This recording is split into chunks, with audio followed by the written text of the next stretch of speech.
get ready with me, докато ви казвам кои са типовете момичета, които не мога да понасям. I am a girl's girl, така че ако не харесвам някой момиче, значи има защо. Онези момичета, които са супер мили, когато те видят някъде, подмазват ти се, много са щастливи да си говорят с тебе и в следващия момент отиват и ти говорят зад гърба лоши работи. Знаете ли колко много хора идват да ми кажат, че еди си кой си е говорил лошо за мен? И аз съм някаква, ма как така? Мисля, това момиче е супер сладко, винаги си говорим бла-бла.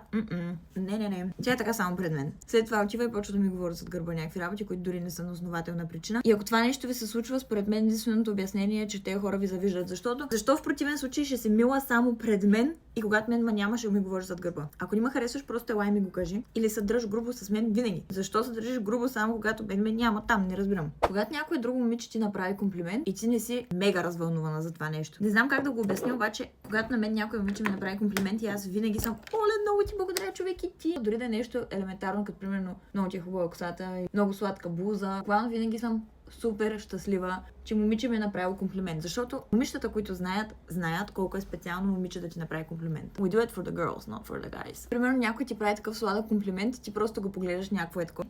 Мерси. Нормална ли си? Когато приятелки излизат някъде навън, примерно на дискотека, и след това се прибират и остават приятелката си сама.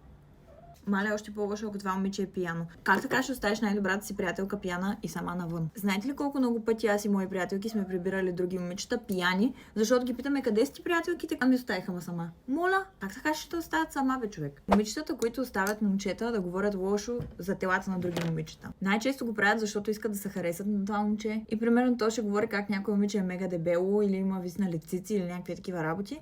И те стоят отстрани и просто слушат. Дори съм ставала свидетел на това как момчета коментират пред едно момиче нейната най-добра приятелка. Тя нищо не казва само и само с цел да им се хареса. В тази категория влизат всички момичета, които се пробват да си злепоставят най-добрата приятелка пред момчето, което харесват. Защо изобщо се налага да изпъкваш на нечий чужд гръб, за да може да те харесат?